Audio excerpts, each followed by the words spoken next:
People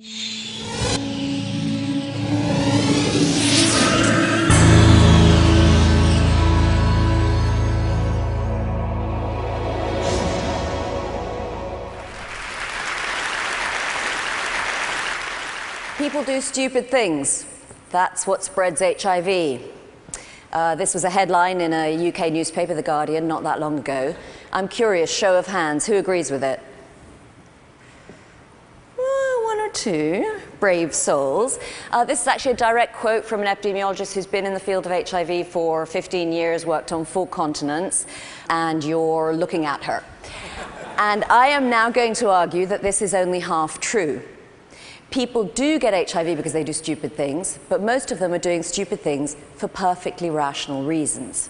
Now, rational is the dominant paradigm in public health, and if you put your public health nerd glasses on, you'll see that if we give people the information that they need about what's good for them, what's bad for them, if you give them the services that they can use to act on that information, a little bit of motivation, people will make rational decisions and live long and healthy lives. Wonderful. Slightly problematic for me because I work in HIV, and although I'm sure that you all know that HIV is about poverty and gender inequality, and if you were at TED 07 it's about coffee prices, actually HIV is about sex and drugs, and if there are 2 things that make human beings a little bit irrational, they are erections and addiction. So, let's start with what's irrational for an addict. Now, I remember speaking to an Indonesian friend of mine, Frankie. We were having lunch, and he was telling me about when he was in jail in Bali for a drug injection. And it was someone's birthday, and they had very kindly smuggled some heroin into jail. And he was very generously sharing it out with all of his colleagues. And so everyone lined up, all the smackheads in a row, and the guy whose birthday it was filled up the fit, and he went down and started injecting people. So he injects the first guy, and then he's wiping the needle on his shirt, and he injects the next guy. And Frankie says, so I'm number 22 in line, and I can see the needle coming down towards me, and there's blood all over the place. It's getting blunter and blunter, and a small part of my brain is thinking, oh, that is so gross and really dangerous. But most of my brain is thinking, please let there be some smack left by the time it gets to me. Please let there be some left. And then, telling me the story, Frankie said, God, drugs really make you stupid. And, you can't fault him for accuracy. But actually, Frankie at that time was a heroin addict, and he was in jail. So his choice was either to accept that dirty needle or not to get high. And if there's one place you really want to get high, it's when you're in jail. But now, I'm a scientist, and I don't like to make data out of anecdotes. So let's look at some data. We talked to 600 drug addicts in 3 cities in Indonesia. And we said, well, so do you know how you get HIV? Oh, yeah, by sharing needles. I mean, nearly 100%. Yeah, by sharing needles. And do you know where you can get a clean needle at a price you can afford to avoid that? Oh yeah, 100%. We're smackheads, yes, we know where to get clean needles. So, are you carrying a needle? We're actually interviewing people on the street in the places where they're hanging out and taking drugs. Are you carrying clean needles? 1 in 4, maximum. So no surprises then that the proportion that actually used clean needles every time they injected in the last week, it's just about 1 in 10, and the other 9 in 10 are sharing. So you've got this massive mismatch. Everyone knows that if they share, they're going to get HIV, but they're all sharing anyway. So what's that about? Is it like you get a better high if you share or something? When you ask that to a junkie and they're like, are you nuts? I mean, you don't want to share a needle any more than you want to share a toothbrush, even with someone you're sleeping with. There's just a kind of, ick factor there. No, we don't share needles. Well, we share needles because we don't want to go to jail. So in Indonesia at this time, if you were carrying a needle and the cops rounded you up, they could put you into jail. And that changes the equation slightly, doesn't it? Because your choice now is either I use my own needle now, or I could share a needle now and get a disease that's going to possibly kill me 10 years from now, or I could use my own needle now and go to jail tomorrow.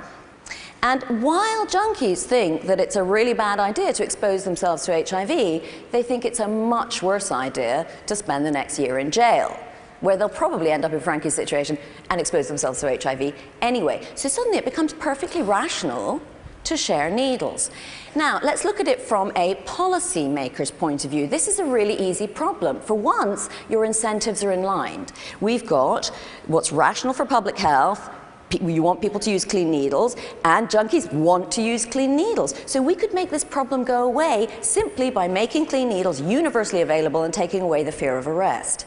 Now, the first person to figure that out and do something about it on a national scale was that well-known bleeding heart liberal, Margaret Thatcher.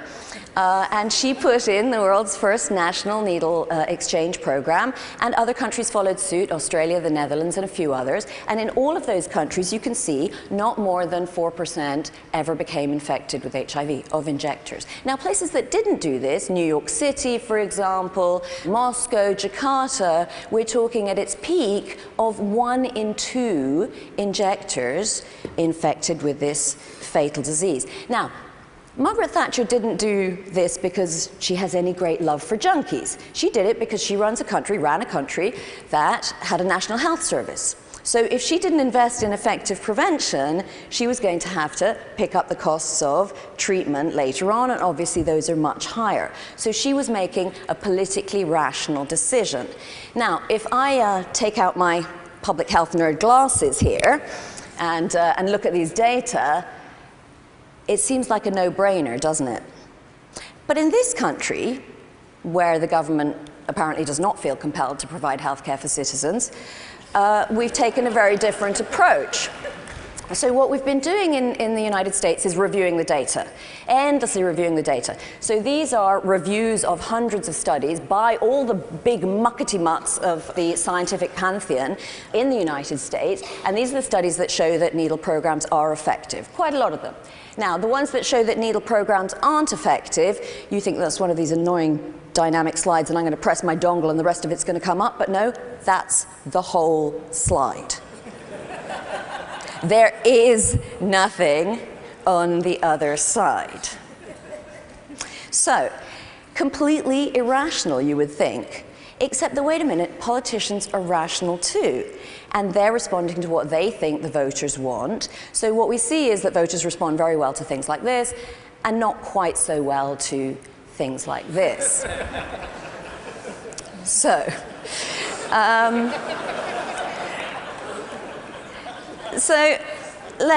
it becomes quite rational to deny services to injectors. Now let's talk about sex. Are we any more rational about sex? Well, I'm not even going to address the, clearly irrational positions of people like the Catholic Church, who think somehow that if you give out condoms, you're just going to, everyone's going to run out and have sex. I don't know if Pope Benedict watches TED Talks online, but if you do, I've got news for you, Benedict. I carry condoms all the time, and I never get laid. It's not that easy. I mean, here, maybe you'll have better luck.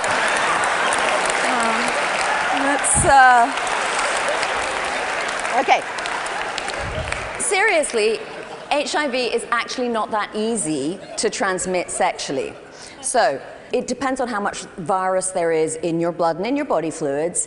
And what we've got is a very, very high level of virus right at the beginning when you're first infected. Then you start making antibodies, and then it bumps along at quite low levels for a long time, 10 or 12 years. You have spikes if you get another sexually transmitted infection. But basically, nothing much is going on until you start to get symptomatic AIDS. And by that stage over here, you're not looking great, you're not feeling great, you're not having that much sex. So the sexual transmission of HIV is essentially determined by how many partners you have in these very short spaces of time when you have peak viremia. Now, this makes people crazy because it means that you have to talk about some groups having more sexual partners in short spaces of time than other groups, and that's considered stigmatizing. I've always been a bit curious about that because I think stigma is a bad thing, whereas lots of sex is quite a good thing, but we'll leave that be. The truth is that 20 years of very good research have shown us that there are groups that are more likely to turn over large numbers of partners in a short space of time. And those groups are globally people who sell sex and they're more regular partners. They are gay men on the party scene who have on average 3 times more partners than straight people on the party scene, and they are people who heterosexuals who come from countries that have traditions of polygamy and relatively high levels of female autonomy, and almost all of those countries are in East or Southern Africa, and that is reflected in the epidemic that we have today. So you can see these horrifying figures from Africa. These are all countries in Southern Africa where between 1 in 7 and 1 in 3 of all adults are infected with HIV. Now, in the rest of the world, we've got basically nothing going on in the general population, very, very low levels.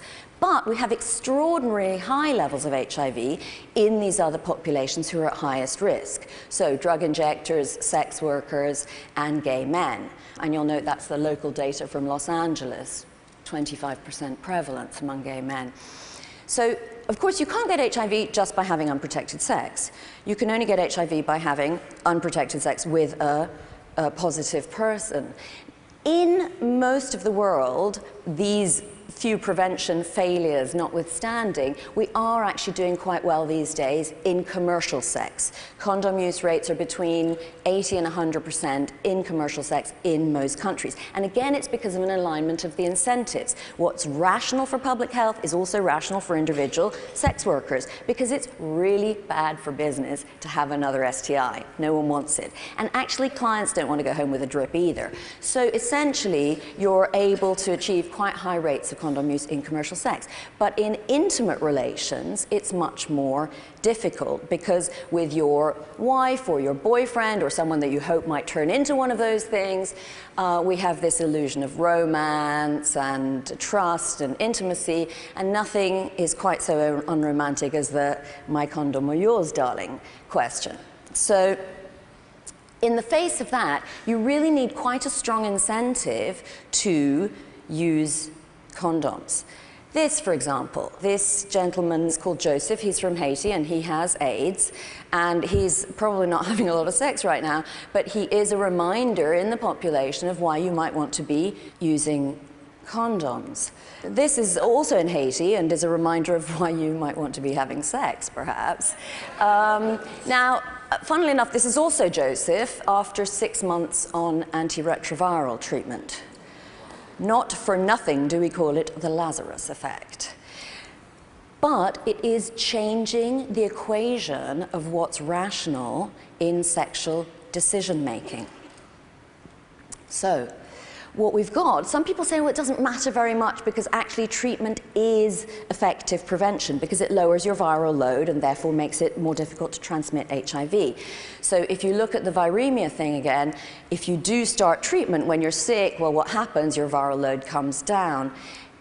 But compared to what? What happens if you're not on treatment? Well, you die, so your viral load goes to 0.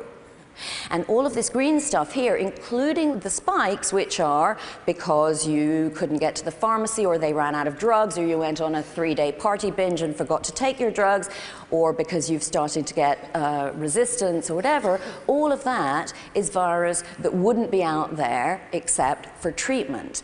Now, am I saying, oh, well, great prevention strategy, let's just stop treating people? Of course not. Of course not. We need to expand antiretroviral treatment as much as we can. But what I am doing is calling into question those people who say that more treatment is all the prevention we need. That's simply not necessarily true. And I think we can learn a lot from the experience of gay men in rich countries where treatment has been widely available for going on 15 years now. And what we've seen is that actually condom use rates, which were very, very high, the gay community responded very rapidly to HIV with extremely little help from public health nerds, I would say, that condom use rate has come down dramatically since treatment for 2 reasons, really. One is the assumption of, oh, well, if he's infected, he's probably on meds and his viral load's going to be low, so I'm pretty safe. And the other thing is that people are simply not as scared of HIV as they were of AIDS, and rightly so. AIDS was a disfiguring disease that killed you, and HIV is an invisible virus that makes you take a pill every day.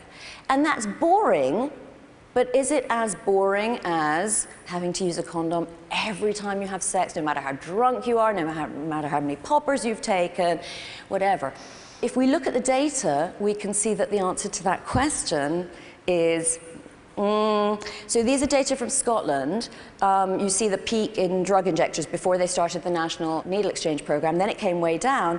And both in heterosexuals, mostly commercial sex, and in drug users, you've really got nothing much going on after treatment begins. And that's because of that alignment of incentives that I talked about earlier. But in gay men, you've got quite a dramatic rise starting 3 or 4 years after treatment became widely available. This is of new infections. What does that mean? It means that the combined effect of being less worried and having more virus out there in the population, more people living longer, healthier lives, more likely to be getting laid with HIV, is outweighing the effects of lower viral load. And that's a very worrisome thing. What does it mean? It means that we need to be doing more prevention the more treatment we have. Is that what's happening? No, and I call it the compassion conundrum. We've talked a lot about compassion in the last couple of days, and what's happening really is that people are unable quite to bring themselves to put in good sexual and reproductive health services for sex workers, unable quite to be giving out needles to junkies. But once they've gone from being transgressive people whose behaviors we don't want to condone to being AIDS victims, we come overall compassionate and buy them incredibly expensive drugs for the rest of their lives. It doesn't make any sense from a public health point of view. I want to give what's very nearly the last word to Ines. Ines is a transgender hooker on the streets of Jakarta. She's a chick with a dick. Why does she do that job? Well, of course, because she's forced into it, because she doesn't have any options, etc., etc. And if we could just teach her to sew and get her a nice job in a factory, all would be well. And this is what factory workers earn in an hour in Indonesia, on average 20 cents. It varies a bit from province to province. I do speak to sex workers, 15,000 of them for this particular slide. And this is what sex workers say they earn in an hour. So it's not a great job, but for a lot of people, it really is quite a rational choice. Okay, Ines. Kita alatnya ada, pengetahuannya ada, duitnya ada, kemauannya dari kita ada. Tetapi kenapa prevalensinya? Ya, nah pertanyaan saya itu. Prevalensinya nggak tahu deh. Politik lah itu kan, makanya udah bicara politik udah pusing. When you get to politics, nothing makes sense. So from the point of view of a sex worker, politicians are making no sense. From the point of view of a public health nerd, junkies are doing dumb things. I mean, the truth is that everyone has a different rationale. There are as many different ways of being rational as there are human beings on the planet, and that's one of the glories of human existence. But those ways of being rational are not independent of one another. So it's rational for a drug injector to share needles because of a stupid decision that's made by a politician. And it's rational for a politician to make that stupid decision because they're responding to what they think the voters want. But here's the thing, we are the voters. We're not all of them, of course, but TED is a community of opinion leaders, and everyone who's in this room and everyone who's watching this out there on the web, I think, has a duty to demand of their politicians that we make policy based on scientific evidence and on common sense. It's going to be really hard for us to individually affect what's rational for every Frankie and every Ines out there. But you can at least use your vote to stop politicians doing stupid things that spread HIV. Thank you.